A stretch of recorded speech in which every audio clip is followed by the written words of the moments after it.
Suas Excelências, chefes de Estado e de Governo dos Estados-membros da União Africana e da União Europeia, Excelência António Guterres, Secretário-Geral das Nações Unidas, Excelência Mahmoud Ali Youssouf, Presidente da Comissão da União Africana, Excelência António Costa, Presidente do Conselho Europeu, Sua Excelência Ursula von der Leyen, Presidente da Comissão da União Europeia, Excelências, chefes das distintas delegações, ilustres convidados, minhas senhoras, meus senhores, Excelências. É com grande honra que vos dou as boas-vindas a Luanda, cidade onde desde ontem nos debruçaremos sobre questões fundamentais das relações entre a União Africana e a União Europeia, subordinadas ao tema promover a paz e a prosperidade através de um multilateralismo eficaz. Na dupla qualidade de Presidente da República de Angola e de Presidente em exercício da União Africana, manifesto-vos o nosso regozijo por acolhermos tão ilustres e destacados dignatários da África e da Europa em Luanda, neste mês de novembro, que tem para os angolanos um significado especial, principalmente neste ano de 2025,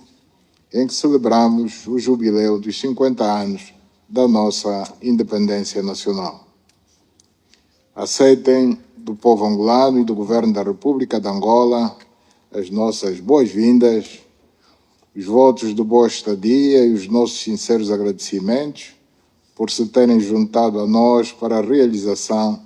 da 7ª Cimeira União Africana-União Europeia,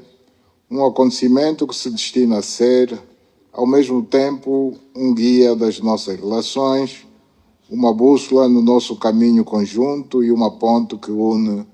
os dois continentes que têm profundos laços históricos de cooperação.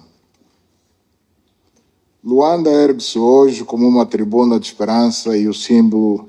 do querer e da vontade africana de estabelecer com a Europa relações que se aprofundem continuamente em busca de benefícios para ambos os lados, neste mundo cada vez mais conturbado, que enfrenta desafios complexos que a todos afetam, marcado pelas crises de segurança alimentar,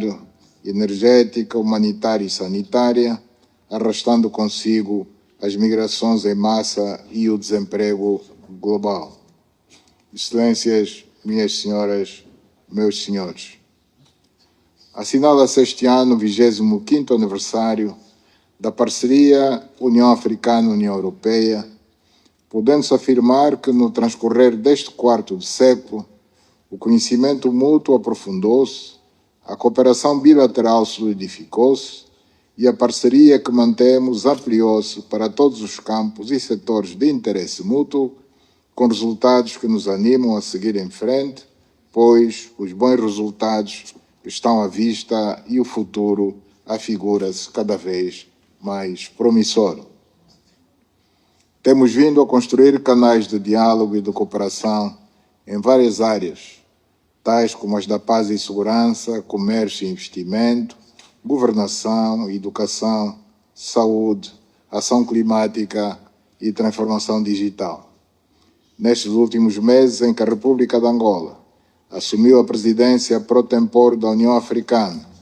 definimos eixos claros de prioridades que refletem tanto as aspirações continentais como o nosso compromisso com a transformação da África. Entendemos que um passo essencial deveria ser dado no sentido da consolidação da paz, da estabilidade e da segurança em África, por se tratar de fatores sem os quais teríamos maiores dificuldades de promover a aceleração da integração econômica, o empoderamento da juventude e das mulheres e de garantir progressos em matéria de resiliência climática e de transição energética. Nada disso é realizável sem que a voz da África seja efetivamente escutada ao nível da governação global, em que deveremos acentuar o nosso papel no que se refere às reformas estruturais, capazes de tornar as instituições internacionais mais inclusivas e representativas, para que seja arquitetado um sistema internacional em que todos participem nas decisões em igualdade de circunstâncias. Temos consciência dos esforços que devem ser envidados para aprimorarmos de uma maneira geral os modelos de cooperação essenciais para que se consiga tirar os maiores benefícios possíveis da parceria que mantemos,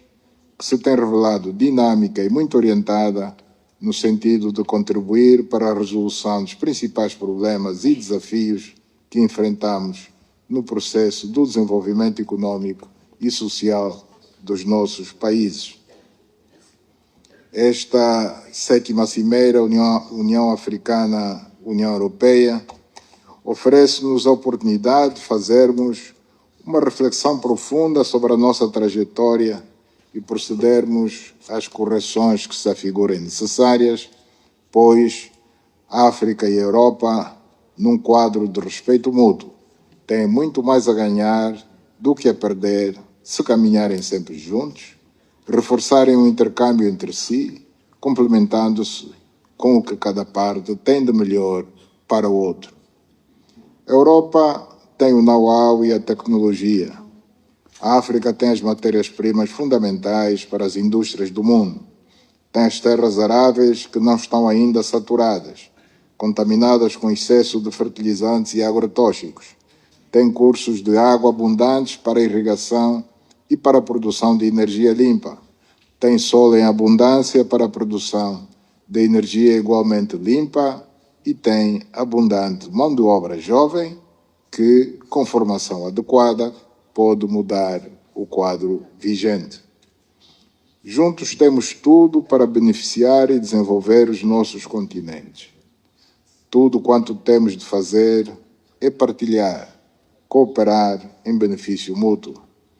A Europa só tem a ganhar se tiver parceria e cooperação com uma África desenvolvida,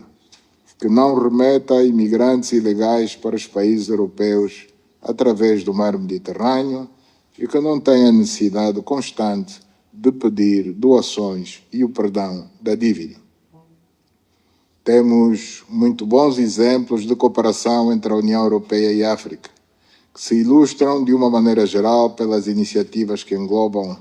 o Global Gateway e no plano bilateral, particularizando a relação Angola-União Europeia, realço a parceria que se desenvolve no âmbito do caminho conjunto, que se tem processado de forma satisfatória, recomendando-se que se mantenha e se consolide. Há bem poucos dias participei no Fórum Global Gateway em Bruxelas e no decorrer desse grande evento manifestei os pontos de vista da África e os nossos próprios sobre a cooperação que a União Africana desenvolve com a União Europeia. Não seria demais voltar a referir que há alguns projetos estruturantes em África, designadamente os que estão relacionados com a aceleração da conectividade digital, com a transição energética e com o corredor de Lobito, infraestrutura que representa grandes ganhos na ligação entre o continente africano e o resto do mundo, que vai alavancar a produção agrícola e industrial, viabilizar a integração econômica regional e continental, promover o comércio no âmbito da Zona de Livre Comércio Continental Africana e também assegurar a canalização de minerais críticos e de importantes commodities. Excelências, minhas senhoras, meus senhores, a relação que a União Africana mantém com a União Europeia deve ser guiada por um espírito de pragmatismo, isento de peias burocráticas que muitas vezes retardam o bom andamento e a implementação de importantes ações projetadas conjuntamente. Apreciamos bastante o modo como funciona a nossa cooperação, mas parece-nos útil que em alguns aspectos, sobretudo nos que dizem respeito às medidas que devemos procurar tomar para garantir a fixação dos jovens africanos nos seus países de origem, conviria que realizássemos projetos que assegurem a empregabilidade desse segmento da população, começando por lhes garantir a formação profissional, para darem resposta à carência de quadros que temos em África, a fim de se habilitarem a integrar as equipas ligadas à execução dos projetos conjuntos que desenvolvemos e a responderem às necessidades em termos de mão de obra de empresas europeias e outras que investem no nosso continente. Falando de empreendedorismo, de investimento e de todas as iniciativas que possam fazer mover as economias dos nossos dois continentes, considero pertinente referir o facto de que a África tem uma necessidade vital de poder ter acesso ao financiamento com custos comportáveis, para aplicá-lo na execução de obras de alcance estratégico destinadas a garantir a eletrificação do continente, a industrialização, a mobilidade de pessoas, bens e serviços e conseguir-se assim edificar as bases que vão efetivamente impulsionar o desenvolvimento do continente. Permitam-me fazer uma alusão à 4ª Conferência Internacional sobre o Financiamento para o Desenvolvimento, realizada em Sevilha, Espanha, de 30 de junho a 3 de julho do corrente ano, durante a qual os nossos parceiros europeus assumiram um posicionamento que aplaudimos por se terem manifestado sensíveis ao apelo que hoje reitero em nome de toda a África, ligado à urgência de se trabalhar no sentido de se conseguir uma reforma abrangente do sistema financeiro global, que inclua mecanismos mais justos de reestruturação da dívida, a expansão das alocações de direitos especiais de saque e instrumentos inovadores de financiamento que apoiem o esforço de desenvolvimento africano. Temos grande necessidade de uma nova visão sobre a relação no plano financeiro entre a África e as instituições creditícias internacionais, para que possamos investir no desenvolvimento, evitando a asfixia provocada pelo endividamento insustentável. Excelências, minhas senhoras, meus senhores, sempre dentro das nossas preocupações com as questões que se prendem com o desenvolvimento de África, realizamos em Luanda, no mês transato,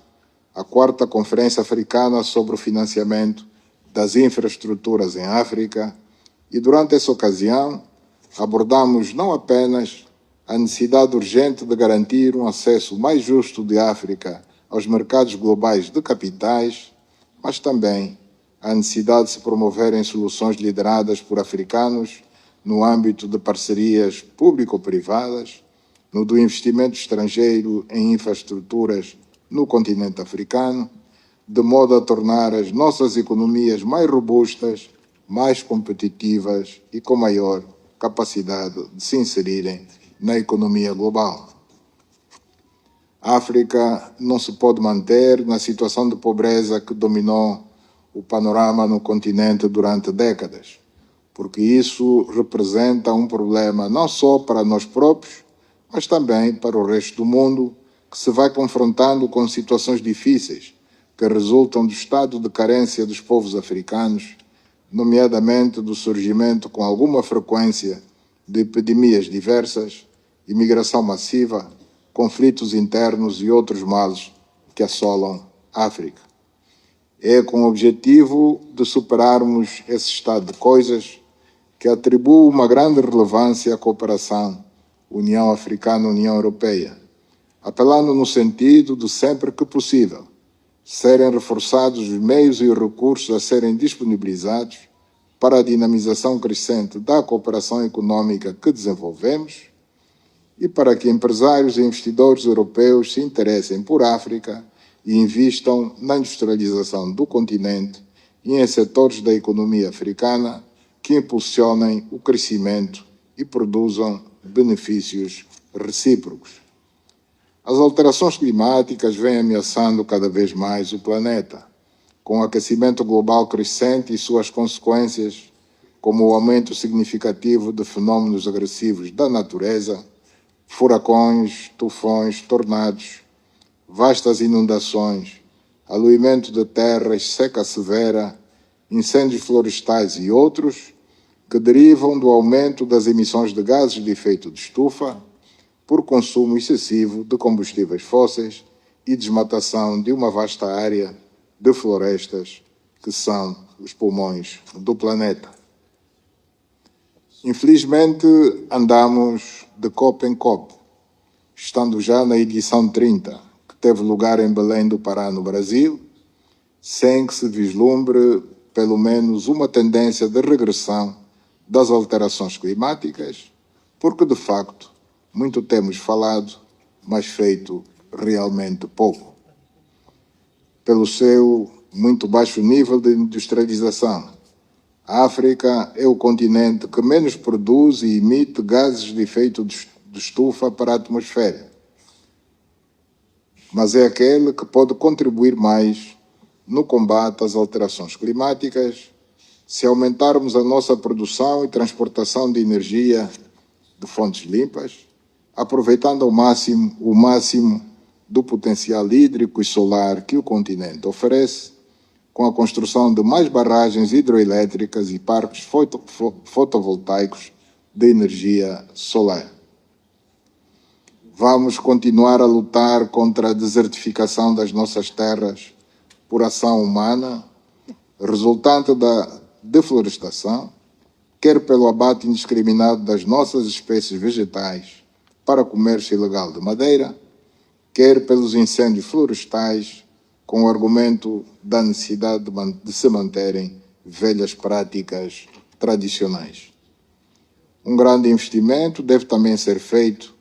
no sentido de substituir-se a lenha e o carvão vegetal por gás de cozinha em grande parte dos lares no nosso continente, reduzindo assim a desmatação das nossas florestas, que é difícil de implementar pelas implicações financeiras e mesmo de ordem cultural, mas, mesmo assim, necessária e possível no médio e longo prazo. Excelências, minhas senhoras, meus senhores, a União Europeia enfrenta hoje um grande desafio de segurança, com a guerra contra a Ucrânia que se arrasta já por quase 4 anos e que provocou até aqui um cortejo de mortos, feridos, deslocados internos e refugiados espalhados pela Europa, a destruição de parte significativa das principais infraestruturas do país e a ocupação e anexação de parte do seu território. Por sua parte, a União Africana enfrenta também uma sucessão de mudanças inconstitucionais do poder em alguns países da África Ocidental e, mais recentemente, num país da SADC, o Madagascar. Enfrenta o terrorismo no Sahel, na Somália e em Moçambique, a guerra no Sudão e no leste da República Democrática do Congo, sendo que, nestes 2 casos, existe o perigo de secessão dos países se a atual situação prevalecer, sem que sejam tomadas medidas adequadas que assegurem realmente o fim da guerra e o estabelecimento de uma paz duradoura. Se tivermos em conta que o Médio Oriente se encontra quase que a meia distância entre a África e a Europa, não podemos deixar de falar do conflito israelo-palestino, em particular da situação na faixa de Gaza, que ameaça a paz e a segurança de toda uma região. Aplaudimos, por isso, os esforços envidados pelo presidente Donald Trump e alguns países da Liga Árabe, que trouxeram uma esperança para o fim daquele conflito e a possibilidade da criação do Estado da Palestina, como determinado pelas Nações Unidas em resoluções do seu Conselho de Segurança. Esta situação de deterioração grave da situação de segurança na Europa, em África e no Médio Oriente ao mesmo tempo, decorre da não observância e obediência aos princípios plasmados na Carta das Nações Unidas e do Direito Internacional que regem as relações entre os Estados. A violação dos princípios da não agressão, do respeito da independência e da soberania dos Estados, da necessidade da resolução dos conflitos pela via pacífica, através de negociações, da não ingerência nos assuntos internos dos Estados, vem pondo em perigo a paz e a segurança mundiais. Esta situação agrava-se com o facto de algumas das grandes potências, membros permanentes do Conselho de Segurança das Nações Unidas, ignorarem e desautorizarem o próprio órgão de que são membros, com suas medidas unilaterais baseadas na força da força e não na força dos princípios universalmente consagrados. É urgente que o multilateralismo seja resgatado para o bem de toda a humanidade. Com estas palavras, declaro aberta a 7ª Cimeira União Africana, União Europeia. Muito obrigado pela atenção.